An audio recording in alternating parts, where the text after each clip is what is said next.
ಸ್ನೇಹಿತರೆ, ಮೀಡಿಯಾ ಮಾಸ್ಟರ್ಸ್ಗೆ ಸ್ವಾಗತ ಸುಸ್ವಾಗತ. ಗೆಳೆಯರೆ, ಈ ಶತಮಾನದ ಅತ್ಯಂತ ಭಯಾನಕ ನರಹತ್ಯೆ ಅಲ್ಲಿ ನಡೆಯುವುದಕ್ಕೆ ಶುರುವಾಗಿದೆ. ಅಮೆರಿಕದ ಕುತಂತ್ರದ ಫಲವಾಗಿ ಆ ದೇಶದಲ್ಲಿನ ಆಡಳಿತವನ್ನು ಪತನಗೊಳಿಸಿ ಅದರ ನಾಯಕನನ್ನು ದೇಶ ಬಿಟ್ಟು ಓಡಿ ಹೋಗೋ ಹಾಗೆ ಮಾಡಿದ ಪ್ರತ್ಯೇಕತಾವಾದಿಗಳು ಅಲ್ಲಿ ಸರ್ಕಾರವನ್ನು ರಚನೆ ಮಾಡಿದ್ದಾರೆ. ಆದರೆ ಅವರ ಆಡಳಿತಕ್ಕೆ ಬಂದ ಕೂಡಲೇ ಅಲ್ಲಿ ಏನಾಗಬಹುದು ಅನ್ನೋ ಭಯ ಇತ್ತೋ ಅದೇ ಅಲ್ಲಿ ನಡೀತಾ ಇದೆ. ಕಳೆದ 84 ಗಂಟೆಗಳ ಅವಧಿಯಲ್ಲಿ 1,500ಕ್ಕೂ ಹೆಚ್ಚು ಜನರನ್ನು ಅಲ್ಲಿ ಕೊಲ್ಲಲಾಗಿದೆ. ಅದರಲ್ಲಿ ಒಂದಷ್ಟು ಜನ ಭದ್ರತಾ ಪಡೆಗಳಿಗೆ ಸೇರಿದವರಿದ್ದಾರೆ, ಇನ್ನೊಂದಷ್ಟು ಜನ ಪ್ರತ್ಯೇಕತಾವಾದಿಗಳಿದ್ದಾರೆ, ಸುಮಾರು 1,000ಕ್ಕೂ ಹೆಚ್ಚು ಜನ ಅಲ್ಲಿ ಸಾಮಾನ್ಯ ನಾಗರಿಕರಿದ್ದಾರೆ ಅಂತ ಹೇಳಲಾಗ್ತಾ ಇದೆ. ಅಲ್ಲಿ ಮನೆ ಮನೆಗೆ ನುಗ್ಗಿ ಭದ್ರತಾ ಪಡೆಗಳು ಜನರ ID ಕಾರ್ಡ್ಗಳನ್ನು ಚೆಕ್ ಮಾಡಿ ಅವರನ್ನ ಪಾಯಿಂಟ್ ಬ್ಲಾಂಕ್ ರೇಂಜಲ್ಲಿ ಗುಂಡಿಟ್ಟುಕೊಂಡಿದ್ದಾರೆ, ಮನೆಗಳನ್ನು ಲೂಟಿ ಮಾಡಿದ್ದಾರೆ, ಊರುಗಳಿಗೆ ಬೆಂಕಿ ಹಚ್ಚಿದ್ದಾರೆ. ಗೆಳೆಯರೆ, ಕಾಶ್ಮೀರದಲ್ಲಿ 90ರ ದಶಕದಲ್ಲಿ ಏನಲ್ಲಿನ ಪಂಡಿತರ ಮಾರಣ ಹೋಮ ನಡೀತು ಅಂತ ನಾವು ಕೇಳಿದೀವಿ. ಅದೇ ಥರದ ಘಟನೆ ಅಲ್ಲಿ ಕೂಡ ಮರುಕಳಿಸಿದೆ. ಅಲ್ಲಿ ಕೂಡ ದಾಳಿ ಆಗಿರೋದು, ಸಾವು ನೋವುಗಳಾಗಿರೋದು ಅಲ್ಲಿನ ಅಲ್ಪಸಂಖ್ಯಾತರದ್ದೇ. ಆದರೆ ಆ ಅಲ್ಪಸಂಖ್ಯಾತರು ಕೂಡ ಬಹುಸಂಖ್ಯಾತರ ಮತಕ್ಕೆ ಸೇರಿದ ಇನ್ನೊಂದು ಪಂಗಡದವರು. ಅಂದಹಾಗೆ ಈ ನರಮೇಧ ನಡೆದಿರೋದು ಸಿರಿಯಾದಲ್ಲಿ. ಅಲ್ಲಿನ ಜನರನ್ನು ಕೊಂದು ಹಾಕಿರೋದು ಸಿರಿಯಾದ ಸುನ್ನಿ ಮುಸ್ಲಿಮರು ಮತ್ತು ಅಲ್ಲಿ ಸಾವಿಗೀಡಾಗಿರೋದು ಸಿರಿಯಾದ ಅಲ್ಪಸಂಖ್ಯಾತ ಅಲಾವಿ ಮುಸ್ಲಿಮರು. ಹಾಗಾದರೆ ಮತ್ತೆ ಏನಾಗ್ತಾ ಇದೆ ಸಿರಿಯಾದಲ್ಲಿ? ಬನ್ನಿ ನೋಡೋಣ.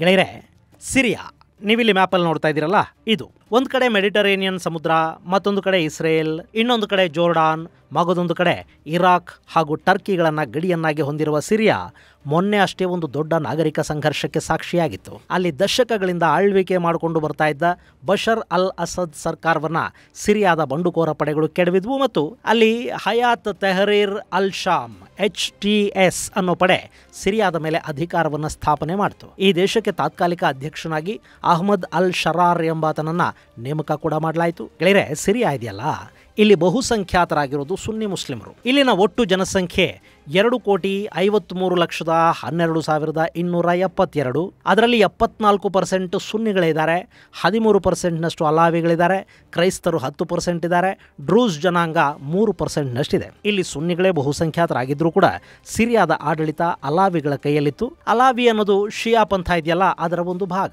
ಇವರ ಆಚರಣೆಗಳು ಶಿಯಾಗಳ ಆಚರಣೆಗಳು ಒಂದೇ. ಸಿರಿಯಾದಲ್ಲಿ ಇವರನ್ನ ಅಲವೈಟ್ ಅಥವಾ ಅಲಾವಿ ಅಂತ ಕರೀತಾರೆ. ಇಡೀ ಜಗತ್ತಲ್ಲಿ ಈ ಅಲಾವಿಗಳು 2.6 ಮಿಲಿಯನ್ ನಷ್ಟಿದ್ದಾರೆ ಅಂತ ಹೇಳಲಾಗುತ್ತೆ. ಸಿರಿಯಾ ಹೊರತುಪಡಿಸಿದರೆ ಟರ್ಕಿಯಲ್ಲಿ ಈ ಜನಾಂಗ ಇದೆ. ಹಾಗೆ ಲೆಬನಾನ್ನಲ್ಲಿ ಗೋಲನ್ ಹೈಟ್ಸ್ ಭಾಗದಲ್ಲಿ ಕೂಡ ಈ ಅಲಾವಿಗಳಿದ್ದಾರೆ. ಗೋಲನ್ ಹೈಟ್ಸ್ ಅನ್ನೋದು ಈಗ ಇಸ್ರೇಲಿನ ಹಿಡಿತದಲ್ಲಿದೆ. ಒಂದು ಕಾಲಕ್ಕಿದು ಸಿರಿಯಾದ ಭೂಭಾಗನೇ ಆಗಿತ್ತು. ಇನ್ನು ಇಷ್ಟು ದಿನ ಸಿರಿಯಾನ ಆಳ್ತಾ ಇದ್ದ ಅಧ್ಯಕ್ಷ ಬಶರ್ ಅಲ್ ಅಸದ್ ಮತ್ತು ಬಶರ್ಗಿಂತ ಮೊದಲು ಈ ದೇಶವನ್ನು ಆಳಿದ್ದ ಹಫೀಜ್ ಅಲ್ ಅಸದ್ ಇವರೆಲ್ಲ ಕೂಡ ಅಲಾವಿಗಳೇ. ನಿಮಗೆ ನೆನಪಿರಬೇಕು, 2010ರಲ್ಲಿ ಅರಬ್ ದೇಶಗಳಲ್ಲಿ ಇದ್ದಕ್ಕಿದ್ದ ಹಾಗೆ ಒಂದು ಕ್ರಾಂತಿಯ ವಾತಾವರಣ ಶುರುವಾಗಿ ಹೋಯಿತು. ಟ್ಯುನೇಷಿಯಾದಲ್ಲಿ ಶುರುವಾದ ಈ ಪ್ರತಿಭಟನೆಗಳು ಹಾಗೂ ನಾಗರಿಕ ಯುದ್ಧದ ವಾತಾವರಣ ಅಲ್ಲಿನ ಸರ್ಕಾರವನ್ನು ಪತನಗೊಳಿಸಿತು. ಅಲ್ಲಿಂದ ಅದು ಈಜಿಪ್ಟನ್ನು ತಲುಪಿತು. ಹಾಗೆ ಯಮನ್ನಲ್ಲಿ ಕೂಡ ಸರ್ಕಾರದ ಪತನಕ್ಕೆ ಕಾರಣವಾಯಿತು. ಸೌದಿ ಅರೇಬಿಯಾ UAEಗಳನ್ನು ಕೂಡ ಸ್ವಲ್ಪ ಮಟ್ಟಿಗೆ ಇದು ಆತಂಕಕ್ಕೆ ತಳ್ಳುತ್ತಾದರೂ ಅಲ್ಲಿನ ಕಠಿಣ ಕಾನೂನುಗಳು ಈ ಜನಾಂಗೀಯ ಸಂಘರ್ಷಕ್ಕೆ ಅವಕಾಶವನ್ನು ಕೊಡಲಿಲ್ಲ. ಆದರೆ ಸಿರಿಯಾದಲ್ಲಿ ಇದು ದೊಡ್ಡ ಮಟ್ಟದಲ್ಲಿ ಕಾಣಿಸ್ಕೊಳ್ತು. ಸಿರಿಯಾ ಆಡಳಿತ ಈ ಸಂಘರ್ಷವನ್ನು ಅತ್ಯಂತ ನಿರ್ದಯವಾಗಿ ದಮನ ಮಾಡಿತು. ಆ ಸಂದರ್ಭದಲ್ಲಿ ಅಕ್ಕಪಕ್ಕದ ದೇಶಗಳ ನೆರವನ್ನು ಕೂಡ ಅಲ್ಲಿನ ಆಡಳಿತ ಪಡ್ಕೊಳ್ತು. ಅದು ದೊಡ್ಡ ಎಡವಟ್ಟಿಗೆ ಕಾರಣ ಆಯಿತು. ಅಲ್ಲಿನ ಅಲಾವಿ ಆಡಳಿತಗಾರನ ನೆರವಿಗೆ ಇರಾನ್ ಬಂತು. ಜೊತೆಗೆ ಅಲ್ಲಿನ ಸುನ್ನಿ ಸಂಘಟನೆಗಳು ಆಡಳಿತದ ವಿರುದ್ಧ ಸಶಸ್ತ್ರ ಹೋರಾಟಕ್ಕೆ ಮುಂದಾಗ್ತಾ ಹೋದವು. ಅವು ಅಲ್ಲಿ ಒಂದಷ್ಟು ಚಿಕ್ಕ ಚಿಕ್ಕ ಭೂಪ್ರದೇಶಗಳನ್ನು ತಮ್ಮ ಹಿಡಿತದಲ್ಲಿಟ್ಟುಕೊಂಡವು. ಇನ್ನು ಇರಾನ್ನಲ್ಲಿಗೆ ಬಂದ ನಂತರ ಇರಾನಿನ ಪ್ರಾಕ್ಸಿ ಗ್ರೂಪುಗಳಿಗೆ ಸಿರಿಯಾದಲ್ಲಿ ಜಾಗ ಕೊಡಬೇಕಾಗಿ ಬಂತು. ಇದು ಇಸ್ರೇಲಿನ ಕೆಂಗಣ್ಣಿಗೆ ಗುರಿಯಾಯಿತು. ಈ ಮಧ್ಯೆ ಐಸಿಸ್ ಅಲ್ಲಿ ತಲೆ ಎತ್ತಿತು.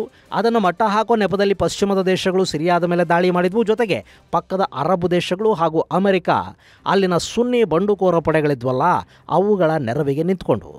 ಒಟ್ಟಾರೆ ಸಿರಿಯಾ ಅನ್ನೋ ದೇಶವನ್ನು ಜಾಗತಿಕ ಕದನ ರಂಗವಾಗಿಸಿ ಅದನ್ನೊಂದು ಯುದ್ಧದ ಪ್ರಯೋಗ ಭೂಮಿ ಥರ ಇವರೆಲ್ಲ ಸೇರಿ ಮಾಡಿಟ್ರು. ಇಂಥ ಸಿರಿಯಾದಲ್ಲಿ ಮೊನ್ನೆ ಅಂದರೆ 2024ರ ಡಿಸೆಂಬರ್ ಹೊತ್ತಿಗೆ ಅಲ್ ಅಸದ್ ಸರ್ಕಾರ ಪತನಗೊಳ್ತು. HTS ಅಂದರೆ ಹಯಾತ್ ತಹರೀರ್ ಅಲ್ ಶಾಮ್ ಅನ್ನೋ ಬಂಡುಕೋರ ಪಡೆ ಸಿರಿಯಾದ ಮೇಲೆ ಅಧಿಕಾರವನ್ನು ಸ್ಥಾಪನೆ ಮಾಡ್ತು. ಅಸದ್ ಅಲ್ಲಿಂದ ರಷ್ಯಾಗೆ ಪಲಾಯನ ಮಾಡಬೇಕಾಗಿ ಬಂತು. ಹಾಗೆ ಆತನ ಬೆಂಬಲಿಗರು ಅಂತ ಅಲ್ಲಿ ಏನಿದ್ರು ಅಲಾವಿಗಳು, ಅವರು ಕಡಲ ತೀರದ ನಗರಗಳಿಗೆ ಹೋದರು. ಈಗಲೂ ಕೂಡ ಡಮಾಸ್ಕಸ್ HTSನ ಹಿಡಿತದಲ್ಲಿದೆ. ಕಡಲ ತೀರದ ನಗರಗಳು ಅಲಾವಿಗಳು ಅಂದರೆ ಬಶರ್ ಅಲ್ ಅಸದ್ ಬೆಂಬಲಿಗರ ಹಿಡಿತದಲ್ಲಿವೆ. ಇನ್ನು ಈಗಲ್ಲಿ ಸುನ್ನಿಗಳ ಸರ್ಕಾರ ಸರ್ಕಾರ ಅಧಿಕಾರಕ್ಕೆ ಬಂದಿದೆ ಅಲ್ವಾ, ಅವರು ಅವಕಾಶ ಸಿಕ್ಕಾಗಲೆಲ್ಲ ಶಿಯಾಗಳು ಮತ್ತು ಅಲಾವಿಗಳನ್ನು ಕಾಡೋದಕ್ಕೆ ಶುರು ಮಾಡಿದ್ದಾರೆ. ಇಷ್ಟು ವರ್ಷ ನಾವು ಬಹುಸಂಖ್ಯಾತರಾಗಿದ್ದು ಕೂಡ ನೀವು ನಮ್ಮನ್ನು ಆಳಿದಿರಿ ಅನ್ನೋ ಈರ್ಷ್ಯೆಯಲ್ಲಿದೆ. ಅಲ್ಲಿನ ಆಡಳಿತದಲ್ಲಿ, ಸೇನೆಯಲ್ಲಿ ಇಷ್ಟು ದಿನ ಅಲಾವಿಗಳು ಪ್ರಬಲರಾಗಿದ್ದರು. ದೊಡ್ಡ ದೊಡ್ಡ ವ್ಯಾಪಾರೋದ್ಯಮಗಳು ಕೂಡ ಅವರ ಕೈಯಲ್ಲೇ ಇದ್ವು.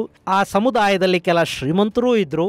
ಈಗ ಸುನ್ನಿಗಳು ಹುಡುಕಿ ಅವರನ್ನು ಕೊಲ್ಲೋದಕ್ಕೆ, ದೋಚೋದಕ್ಕೆ ಶುರು ಮಾಡಿದ್ದಾರೆ. ಅವರ ಆಸ್ತಿಪಾಸ್ತಿಗಳನ್ನು ಬಲವಂತವಾಗಿ ಕಿತ್ಕೊಳ್ತಾ ಇದ್ದಾರೆ. ಯಾರು ಹಣ ಮತ್ತು ಆಸ್ತಿಯನ್ನು ಬಿಟ್ಟುಕೊಡೋದಕ್ಕೆ ಸಿದ್ಧ ಇಲ್ವೋ ಅಂಥ ಅಲಾವಿಗಳನ್ನು ಗುಂಡಿಟ್ಟು ಕೊಲ್ಲಲಾಗ್ತಾ ಇದೆ.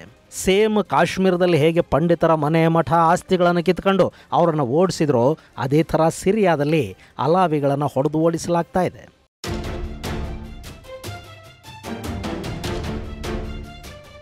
ಇನ್ನು ಮೊನ್ನೆ ಗುರುವಾರ ಸಿರಿಯಾದ ಈಗಿನ ಆಡಳಿತ ಅಂದರೆ HTS ಆಡಳಿತ ಇದೆಯಲ್ಲ, ಅದರ ಭದ್ರತಾ ಪಡೆಗಳು ಆರೋಪಿಯೊಬ್ಬನನ್ನು ಹುಡುಕೊಂಡು ಜಬ್ಲೆ ಅನ್ನೋ ನಗರಕ್ಕೆ ಬಂದಿವೆ. ಅದು ಕರಾವಳಿ ತೀರದಲ್ಲಿನ ನಗರ. ಅಲ್ಲಿ ಬಶರ್ ಅಲ್ ಅಸದ್ ಬೆಂಬಲಿಗರು ಹೆಚ್ಚಿನ ಸಂಖ್ಯೆಯಲ್ಲಿದ್ದಾರೆ.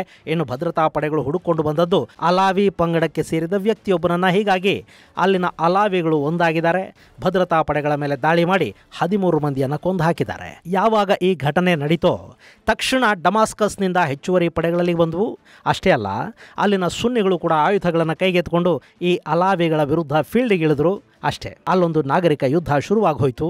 ಅಲ್ಲಿನ ಹಳ್ಳಿಗಳಿಗೆ ನುಗ್ಗಿದ ಭದ್ರತಾ ಪಡೆಗಳು ಒಂದೊಂದೇ ಮನೆಗೆ ನುಗ್ಗಿ ಅಲ್ಲಿದ್ದವರ ID ಕಾರ್ಡ್ಗಳನ್ನು ಚೆಕ್ ಮಾಡಿ ಅವರು ಅಲಾವಿ ಅಂತ ಗೊತ್ತಾದ ಕೂಡಲೇ ಅವರನ್ನು ಮನೆಯಿಂದ ಹೊರಗೆ ಎಳೆ ತಂದು ರಸ್ತೆಯಲ್ಲಿ ನಿಲ್ಲಿಸಿ ಗುಂಡು ಹಾರಿಸಿ ಕೊಲ್ಲೋದಕ್ಕೆ ಶುರು ಮಾಡಿದ್ರಂತೆ.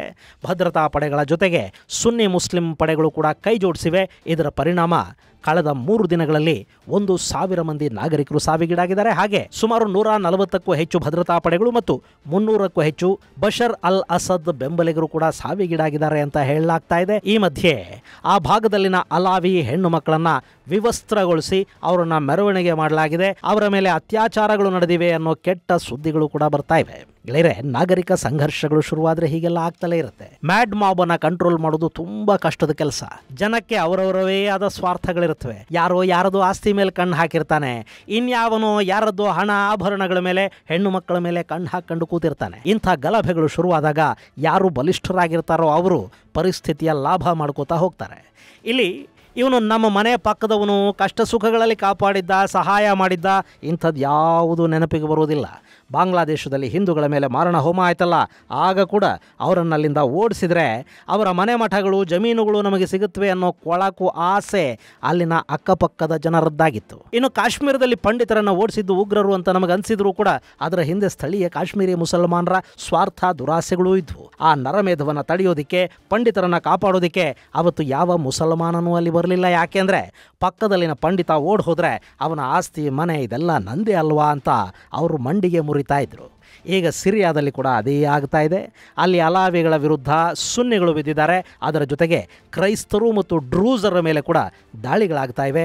ಆದರೆ ದೊಡ್ಡ ಪ್ರಮಾಣದಲ್ಲಿ ದಾಳಿಗೀಡಾಗ್ತಾ ಇರೋದು ಶಿಯಾ ಪಂಗಡದ ಅಲಾವಿಗಳು.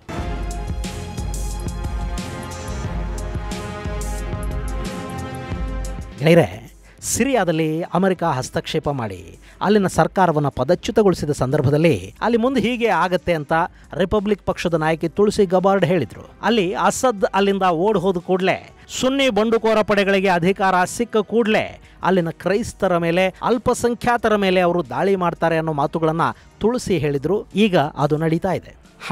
ಈ ಹಿಂದೆ ಬಶರ್ ಅಲ್ ಅಸದ್ ಸರ್ಕಾರ ಇದ್ದಾಗ ಸುನ್ನಿಗಳ ಮೇಲೆ ಅವರು ಕೂಡ ಮಾರಣ ಹೋಮ ನಡೆಸಿದ್ರು ಅಂತ ಕೆಲವರು ಇದಕ್ಕೆ ಸಮರ್ಥನೆಯನ್ನು ಕೊಡ್ತಾ ಇದ್ದಾರೆ. ಆದರೆ ಬಶರ್ ಆಡಳಿತಾವಧಿಯಲ್ಲಿ ಸರ್ಕಾರದ ವಿರುದ್ಧ ಬಂಡೆದ್ದವರನ್ನ ಜೈಲುಗಳಿಗೆ ಹಾಕಲಾಯಿತು, ಕೊಲ್ಲಿಸಲಾಯಿತು. ಸಾಕಷ್ಟು ಜನ ಪಕ್ಕದ ಲೆಬನಾನ್ಗೆ ಓಡ್ ಹೋಗಿದ್ರು ಅನ್ನೋದು ನಿಜ. ಆದರೆ ಸಾಮಾನ್ಯ ಸುನ್ನಿಗಳಿಗಲ್ಲಿ ಏನೂ ಆಗಿರಲಿಲ್ಲ. ಆದರೆ ಈಗ ದಾಳಿಗೀಡಾಗ್ತಾ ಇರೋದು, ಸಾವಿಗೀಡಾಗ್ತಾ ಇರೋದು ಸಾಮಾನ್ಯ ನಾಗರಿಕರು. ಇನ್ನು ಈ ಘಟನೆಯನ್ನು ಫ್ರಾನ್ಸ್ ಖಂಡಿಸಿದೆ. ಲೆಬನಾನ್ ಅಲಾವಿಗಳಿಗೆ ರಕ್ಷಣೆ ಕೊಡಬೇಕು, ವಿಶ್ವ ಸಮುದಾಯ ಇಲ್ಲಿ ಮಧ್ಯಪ್ರವೇಶ ಮಾಡಬೇಕು ಅಂತ ಹೇಳ್ತಾ ಇದೆ. ಇರಾನ್ ಇದೆಲ್ಲವನ್ನ ನೋಡ್ತಾ ಇದೆ. ವಿಶ್ವಸಂಸ್ಥೆ ಮಾತ್ರ ಕೈ ಕಟ್ಕೊಂಡು ಕೂತಿದೆ. ಇದು ಗೆಳೆಯರೆ ಸಿರಿಯಾದ ಸದ್ಯದ ಪರಿಸ್ಥಿತಿ. ಮುಂದಿನ ಸಂಚಿಕೆಯಲ್ಲಿ ಮತ್ತಷ್ಟು ವಿಶೇಷಗಳ ಜೊತೆ ಮತ್ತೆ ಭೇಟಿಯಾಗೋಣ. ಅಲ್ಲಿವರೆಗೆ ಜೈ ಹಿಂದ್, ಜೈ ಕರ್ನಾಟಕ.